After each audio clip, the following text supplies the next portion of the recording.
good, guys? Welcome back to Lion Mark TV. Mark here with another exciting, delighting, and much interesting video here on the channel. So this is actually coming from His Excellency Mr. Peter Obi on the morning show today on Arise TV, where he was a guest. And yeah, he said so many things. He said so many beautiful things. He talks about the 63 independence celebration, which a whole lot of people are not actually celebrating. You know, in company of the interview was Rufai, Dr. Batia, and other people, Arise TV interviewers. They were so sensitive with their choice of questions and, you know, the kind of questions they asked him. And the answers he gave in those questions are so unique. Well, the network was actually breaking, so the highlight wasn't really okay, but I was able to get some key points and key fact of the things he said, the questions he asked, and the answers he gave to them. Here's a video coming from that particular one.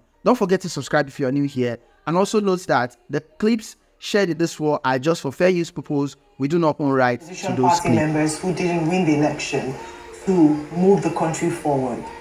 Has an invitation like that been extended to you, and would you be willing, for the collective good of the nation, to offer some of your ideas and options to this particular government to move Nigeria forward? And second of all, very important statement you made during your appearance at Princeton University, that the leaders in Nigeria must have the right qualifications. That can be a bit vague.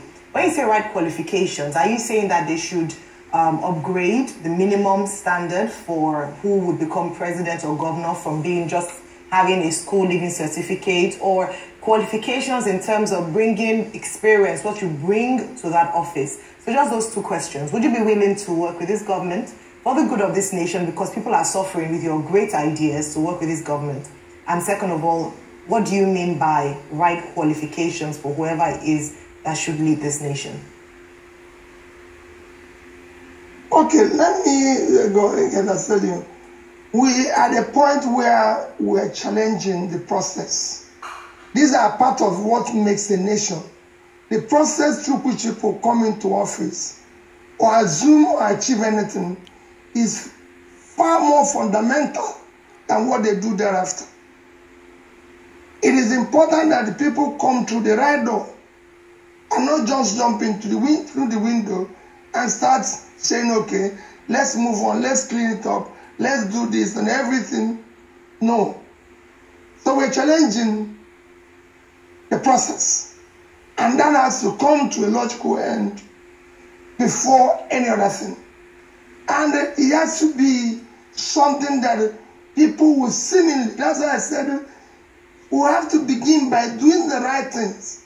And not doing the right things, having the right process. On issue of qualification, I never said anything with regards to improving the degree or doing this. The issue of qualification is the issue of leaders making statements, doing things that are honest and truthful. This is an issue of honor and integrity. It is the foundation on which you build society. If you look at what is happening in Nigeria today, there's so many issues of certificates, age, all sorts of one falsification or the other, all over, within the leaders. There's no way people can doing this and be able to do the right things, because that means they're living a falsified life. And that is not good morally, and a sign it should be given to the society. There's so many great people in the world who did not go to school. And I can tell you, America today, one of the highest, or I would say the greatest president in America I've ever had, is Abraham Lincoln. Abraham Lincoln did not go to a formal school. In fact, his entire education is less than 1 year formal education, because he came from a very extremely poor family. His education was by borrowing books and everything, which he did later. But he was able to show, if you read his history, you show that he came from a very poor home and did not have formal education. He didn't have to say he read the PhD here or he did this one here, and then there's an argument like what we're having all over Nigeria today, which is bringing the credibility of our nation into question. If you come to the UK, one of the greatest prime ministers is Winston Churchill. Winston Churchill is known to have had a poor academic record. In fact, his academic record was very bad that his father had to enlist him in the army. Even when he went to take Rufai, will call it, on issue of Niger, Rufai, I will not go. First, let me say, I am completely against military intervention as a process of leaders emerging. Totally. I'm a believer in a democratic process and through an elected, genuinely elected process. I know in Africa, at times you can actually question whether there's a difference between military coups and elections, what we call elections, the way we do it with the rascality. However, I'm a Democrat and I believe in democracy, and that should be the process. Will I go to war? Again, capital no. Reason being, I'll go. Reason being that we have war at home. You cannot go to war externally when you have war at home. If you look at our budget this year, because I want to link it to what you said about the economy, our budget this year is 21.5 trillion. About that. Our revenue, expected revenue, is about 10 trillion, which means we have a deficit of 53.5%, which is about 11.5 trillion. That's what you're lacking. That is all. Rufai, I read from the President National Security Advisor that we are losing 400,000 barrels of crude oil every day. If that is true, if you multiply by our benchmark, which is below the pricing today, that's about $30 million a day. And you put $30 million in 1 year, it will be about $10.9 or $11 billion. $11 billion. About that. About $11 billion. If you say you use, we just said it's 1,000 to $1, but let's use 900. If you use 1,000, you have 11 trillion naira, which I know is not all your money, but what does it show? So you have a deficit of 11.5. You're losing about 11 trillion somewhere. And then what it then shows, we find that if you put this, consider illegal mining of our minerals all over the country. If you go and look at my tweet of September 19, 2022, and then read my manifesto, it showed clearly, manifesto about Labour Party, showed clearly the way we would have approached it. First subsidy is organized crime. I've said this repeatedly, and that is going to be removed. I mentioned it during the campaign. I mentioned that what we are consuming is far above what we are supposed to be consuming. And if you listen to Governor Isaiah Guda's interview recently, he said that a friend of his who was involved in fuel subsidy, gains and everything, told him that it is criminal, that he's even tired of making money through that type of crime. It should be removed. Which shows there's a criminality side of it and corruption side of it. Then if you look at it, since the subsidy has been removed, our consumption is just about half of what it is, which again shows that what we are consuming. So for me, the approach would have been, and that's what I said, go and read my book, is to remove the corruption and criminal side of it, remove the excess demand that is not factual. By doing this, you would have reduced it by 50%. The remaining 50% is what would have been able to, after consultation with various stakeholders, been able to find a way to, in an organized manner, remove and showing the proceeds of the removal or the gains of the removal to be invested in a critical development areas, education, health, and pulling people out of poverty. People need to see that transparency of transferring from here to here, the gains and everything. And when you do it in an organized manner, with proper palliative that are well structured, thought after, not just haphazardly, you would have been able to see Nigerians go along with you. One of the things we are suffering with this announcement is what I can call announcement effect. You see, policies like these are not what you just announce haphazardly. They are things you thought through and everything. That's what we would have done as a Labour Party. Okay, so Mr. Peter Obi, I would also like you to sound off on probably some level of specifics as regards the kind of palliatives you'll have even put in there in the first place. What are the kind of targeted palliatives? And let's talk about this floating the naira, the exchange rate conundrum, where we are today. Things have gone really south. Formerly, naira to the dollar, we know the threshold as at 2015, but now it's over 1,000 naira to the dollar. The naira is taking a tremendous beating. What would you like to say about this? You've also talked about fraudulent activities in the foreign exchange market and all of that. What would you do precisely, probably step-by-step empirical approach to the naira as we speak today?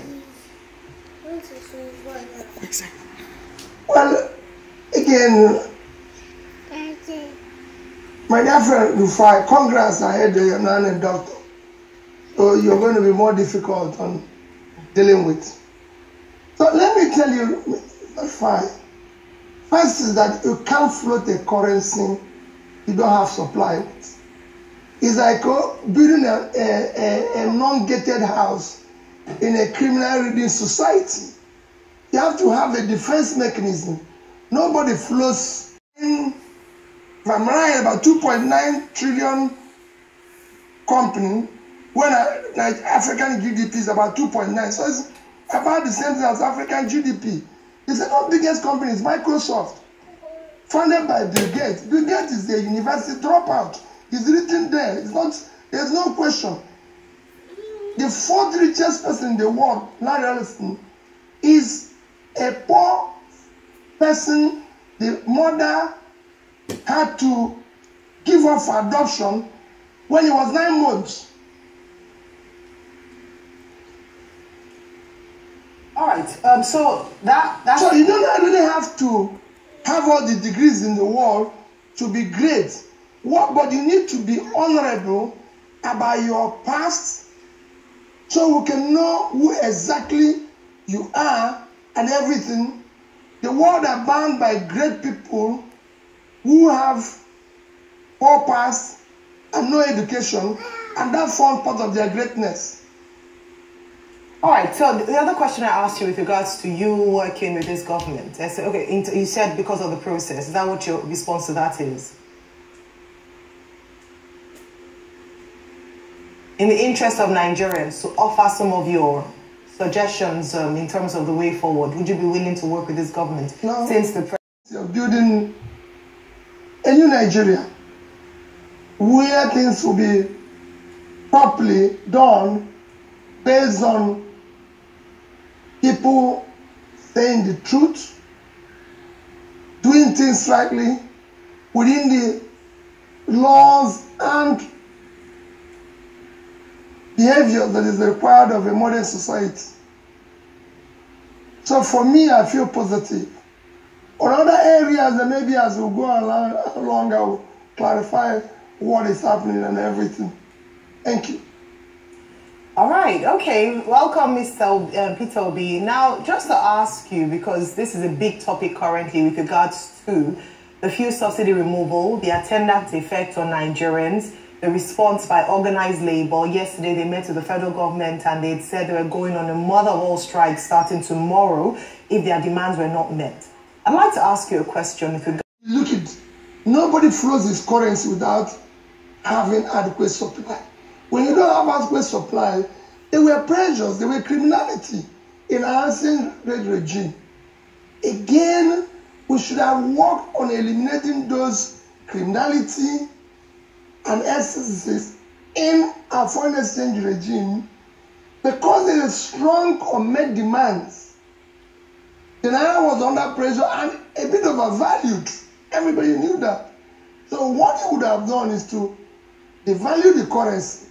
We were at 4.12 before now. Yeah, a devaluation for about 600 or thereabouts would have been it.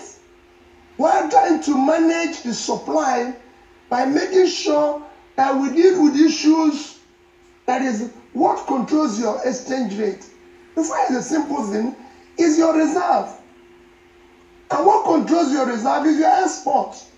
You have avenues and things that you would have exported.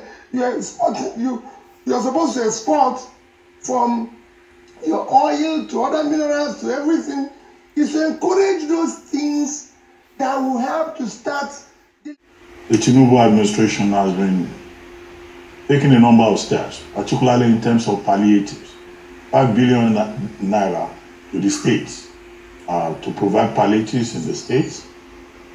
Teachers and workers in tertiary institutions have been told that their salaries will increase by certain percentages dated back to January 2023.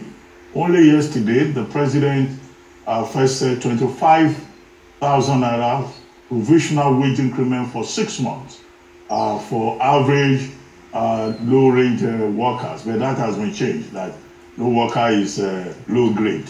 Everybody is important. So that has been increased to 35,000. 15 million households are to be given a total of 75,000 naira between October and December. Now, what are your thoughts on some of these steps, palliatives, that government has introduced or has promised to introduce in some instances to ameliorate the hardship occasioned by fuel subsidy removal? Well, let me not go into. I have not been opportune because I've been traveling to be able to read the details of yesterday's announcement. It was just on yesterday, and like I said, I was traveling all day yesterday, so I've not been able to look at it. The last palliative I know, the president. Yeah, they even borrowed them. They're even trying to borrow money, even using a company. It doesn't matter what you. Yes, you can do that. You are not borrowing to defend, just to defend the currency, but to stabilize it temporarily while you're working aggressively on your export. It's not everywhere. It's not. We are not the first to do it. You can do that while you're working aggressively on your export. Which, if you look at what people are stealing and doing today, they want. If people are doing business and let them spend it the way they want. But in a situation where it has become even a means of, call it corruption and criminality in our system. So guys, I hope you enjoyed that video there. You could see Mr. Peter Obi taking his time to analyze the process of this great nation called Nigeria. A lot has actually gone wrong. Like you said, you heard from him. We are still in the process. We are still challenging the process. So he's not giving any assurance to anybody that he's going to work with their government, to change the economy system of this country, while he is still fighting the process through which public offices are held, which is the 2023 presidential election that happened in Nigeria, and we all know how it ended. Anyway, thank you for watching this video. Please don't forget to subscribe if you're new here, and honestly, do well to share your thoughts.